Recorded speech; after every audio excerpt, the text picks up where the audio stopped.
வணக்கம் நண்பர்களே, இன்னைக்கு நம்ம எதை பத்தி பேச போறோம் தெரியுமா?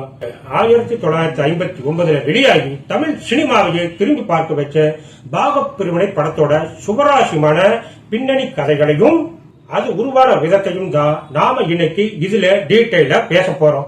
இடையில அவருக்கும் கண்ணதாசனுக்கும் நடுவுல அப்படி என்னதான் பிரச்சனை ஏற்பட்டுச்சு, இந்த படம் உருவாகிறதுக்கு காரணம் என்ன, இப்படி பல விஷயங்கள் இந்த வீடியோல இருக்கு. ஸ்கிப் பண்ணாம கடைசி வரைக்கும் பாருங்க. நடிகர் திலகத்தோட நடிப்பு திறமைக்கு இந்த உலகத்துக்கே ஒரு உதாரணம் தேவைப்பட்டுச்சு அப்படின்னா அதுக்கு ஒரே ஒரு உதாரணம் சொன்னா போதும், அதுதான் இந்த திரைப்படம். இந்த படத்தோட தொடக்கத்தை பத்தி பார்த்தா, இந்த படம் பாவரிசையில் வந்த 2வது படம். பீம்சிங் அவர்கள் புத்தா பிக்சர்ஸ் ஒரு நிறுவனம் தொடங்கி பதிபக்தி படத்தை எடுத்தார். அதுல புகழ்பெற்ற தயாரிப்பாளர் GN வேலுமணி ஒரு பங்குதாரராக இருந்தார். அப்புறம் அவர் தனியா சரவணா பிக்சர்ஸ் ஒரு நிறுவனத்தை தொடங்கினப்ப சிவாஜி பீம்சிங் கூட்டணியில ஒரு படம் எடுக்கணும்னு ரொம்ப ஆசைப்பட்டார். அதுக்காக பதிபக்தி படப்பிடிப்பு நடக்கிற இடத்துக்கு தப்பாம வந்துட்டும் போயிட்டும் இருந்தார். அது 1958 வருஷம். ஒரு நாள் ஷூட்டிங் போயிட்டு இருக்கிறப்ப ஒரு விபத்து நடந்து போச்சு. பதிபக்தி படத்துல சிவாஜி சார் ஒரு ராணுவ வீரராக நடித்திருப்பார். படத்தோட கிளைமேக்ஸ் காட்சியில சிவாஜி துப்பாக்கியை எடுத்து ஜெமினிய சுடுற மாதிரி காட்சி இருக்கும். அப்ப அந்த துப்பாக்கிய சரி பார்த்துட்டு இருக்கிறப்ப எதிர்பாராம அது வெடிச்சிடுச்சு. பக்கத்துல இருந்த வேலுமணி சாரோட தொடையில தோட்டா பாஞ்சிருச்சு. எல்லோருக்கும் அதிர்ச்சி ஆயிடுச்சு. சிவாஜி ரொம்பவே வருத்தப்பட்டு அவர்கிட்ட மன்னிப்பு கேட்டார். வேலுமணி குணமாகி வந்ததும் அவருக்கு ஏற்பட்ட அந்த இழப்பை சரி செய்யறதுக்காக சிவாஜி ஒரு பெரிய முடிவெடுத்தார். அந்த படத்துக்கு சம்பளமே வாங்காம நடிச்சு கொடுக்க ஒத்துக்கிட்டார். சிவாஜியும் அவரோட அறப்பணிகளும் பத்தி இப்ப நம்ம பேசியாகணும். சினிமா வட்டாரத்துல சிவாஜி பத்தி ஒரு அறியாமை பேச்சு இருக்கு. ஆனா அவர் விளம்பரமே இல்லாம எத்தனையோ உதவிகளை செஞ்சிருக்கிறார்.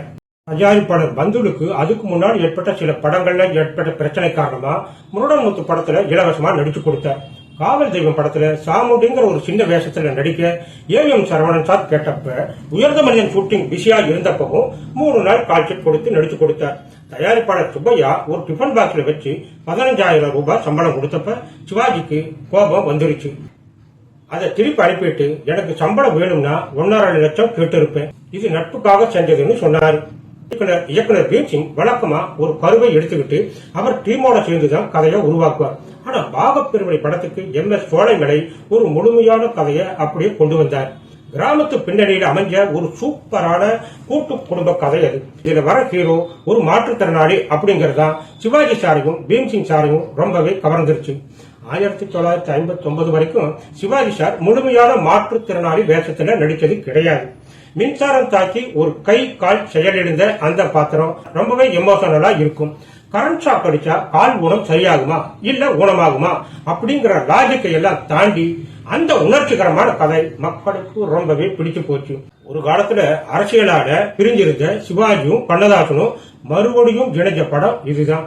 சிவாஜி திராவிட கட்சிகளோட நெருக்கமா இருந்தாரே தவிர என்னைக்கும் ஒரு உறுப்பினரா இருந்ததே இல்லை.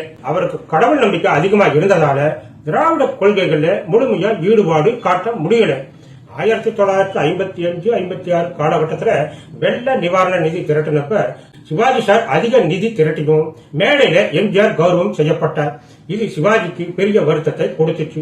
அண்ணா அவர்கள் கணேசன் வரலையா அப்படின்னு கேட்டப்ப இதுக்கு ஒரு குரூப் வேணும்னே அவர் வரமாட்டான்னு சொல்லிட்டாரு அப்படின்னு போய் சொல்லிட்டாங்க. இதனால மனசு உடைஞ்சு சிவாஜி திருப்பதி போனார்.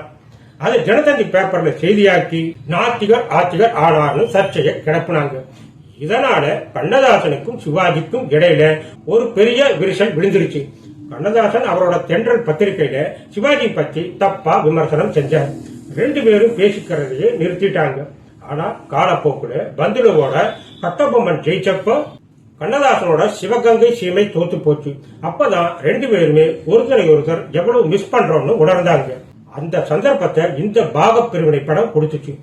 இந்த படத்தோட பாடல்கள் உருவாக்கத்தை பற்றி இப்ப நம்ம பார்க்கலாம். பீம்சிங், விஸ்வநாதன், ராமமூர்த்தி இவங்களோட முயற்சியால சிவாஜியும் கண்ணதாசனும் ஒன்றா சேர்ந்தாங்க. மருதவாசி ஒரு பாடலும் பட்டுக்கோட்டை கல்யாண சுந்தர் 2 பாடல்களும் எழுதினாங்க. மற்ற எல்லா பாடல்களையும் கண்ணதாசன் தான் எழுதினார். ஒரு ஊனமுற்ற மனிதன் காதலை பத்தி கேட்கிற அந்த கேள்விகளுக்கு ஒரு பெண் பதில் சொல்ற மாதிரியான ஒரு பாடல் இருக்கு இந்த காட்சியில. அப்புறம் ரொம்ப உருக்கமான ஒரு தாலாட்டு பாடல், ஏன் பிறந்தாய் மகனே. இந்த பாட்டுல இருந்த ஒரு சர்ச்சை என்னன்னா, இதுல தங்கத்திலே ஒரு குறை இருந்தாலுங்கிற பாடல்ல குறை உள்ள தங்கம் எப்படி தரமானதாகும் அப்படின்னு சில அறிஞர்கள் கேள்வி எழுப்பினாங்க. ஆனா ஹீரோவோட அந்த நல்ல குணத்தை விளக்குறதுக்காகத்தான் அப்படி எழுதுன அப்படின்னு கண்ணதாசன் விளக்கம் கொடுத்தாரு. உங்களுக்கு தெரியுமா, இதே பாட்டை ஹிந்தியில லதா மங்கேஷ்கர் டம் கி மேரே மந்திரி அப்படின்னு பாடி பிலிம்பேர் விருது கூட வாங்கினாங்க.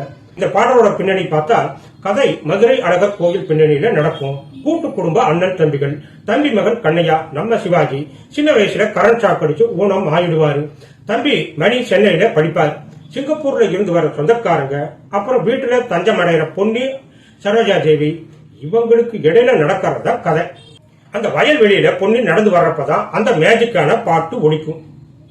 சரோஜா தேவி சிவாஜியோட அவங்க இணைஞ்சு நடிச்ச முதல் படம் இது. எம்ஜிஆர் சிவாஜி 2 பேர் கூடவும் ஒரே நேரத்தில் நடித்த ஒரே ஹீரோயின் இவங்க தான். அதுக்கப்புறம் எம்.ஆர். ராதா, நடிகர் திலகமும் நடிகவேல் எம்.ஆர். ராதாவும் முதல்ல சேர்ந்து நடிச்ச படம் இதுதான். இதுல அவர் சிங்கப்பூரா அப்படிங்கிற வில்லன் ரோல்ல மிரட்டி இருப்பார். இதுல சிவாஜியோட நடிப்பை பத்தி பேசணும்னா கண்ணையா பாத்திரத்துல சிவாஜி சார் வாழ்ந்திருப்பார் அப்படின்னு தான் சொல்லணும். அந்த வளைஞ்ச கையும் இழுத்து நடக்கிற காலும் வட்டம் முழுக்க ஒரு இடத்துல கூட மாறாது. மாற்றுத்திறனாளிகளை பத்தி தப்பான நகைச்சுவை எதுவுமே இந்த படத்துல இல்லாம ரொம்ப பாசிட்டிவா அந்த கேரக்டரை உருவாக்கி இருந்தாங்க. குறிப்பா அந்த மாட்டு மேல உட்கார்ந்து பாடுற பாட்டு காட்சி எல்லாம் ஒரு சூப்பர் ஸ்டார் தன்னோட இமேஜ் பத்தி கவலைப்படாம நடித்ததுக்கு ஒரு பெரிய உதாரணம். பாட்டோட வரிகள் மற்றும் இசையை பத்தி பார்த்தா கண்ணதாசன் அவரோட நிஜ வாழ்க்கையில அவரோட மனைவி சீதனம் கொண்டு வராத அந்த ஏக்கத்தை இந்த பாட்டுல வரிகளா மாத்தினார். டி.எம். சௌந்தரராஜன், டி. சுசீலா 2 பேரும் அந்த பாட்டை பாடினாங்க. பின்னணியில வர்ற அந்த கம்மிங் இன்னைக்கும் கேட்டா மெய் மறக்க வைக்கும். அந்த பாட்டோட வரிகள், தாளையாம் பூ முடிச்சு தடம் பார்த்து நடை நடந்து வாழை இலை போல வந்த பொன்னம்மா, என் வாசலுக்கு வாங்கி வந்தது என்னம்மா.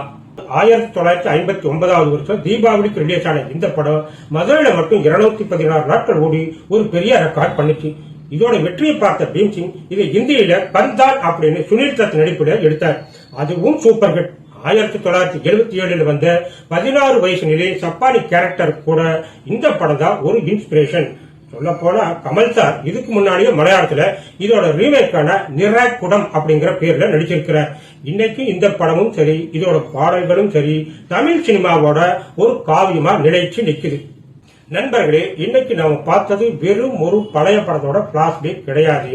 ஒரு நடிப்பு மன்னன் தன் உடம்பையே கருவியாக்கி செதுக்கின ஒரு தவம். கையையும் காலையும் முடக்கிட்டு சிவாஜி நடித்த அந்த ஒவ்வொரு பிரேமும் இன்னைக்கும் இருக்கிற எத்தனையோ டெக்னாலஜி சினிமாக்களுக்கு சவால் விடுற ஒரு பாடம். அந்த மனுஷன் வெறும் கேமரா முன்னாடி மட்டும் நிக்கல, குறைவுள்ள ஒரு உடம்புக்குள்ளையும் ஒரு நிறைவான ஒரு இதயம் இருக்குன்னு உலகத்துக்கே ஒரு சைலண்ட் பாடம் சொல்லிக் கொடுத்தார். அதனாலதான் 65 வருஷம் தாண்டியும் அந்த கண்ணையா நம்ம வீட்டு பிள்ளையா நம்ம கூடவே இன்னைக்கும் இருக்கிறார். பாக பிரிவினைனா சொத்தை பிரிக்கிறது மட்டும் இல்ல, அன்பை எப்படி ஒன்னா சேர்க்கிறது அப்படின்னு அன்னைக்கு அடிச்சு சொல்லி இருக்காங்க.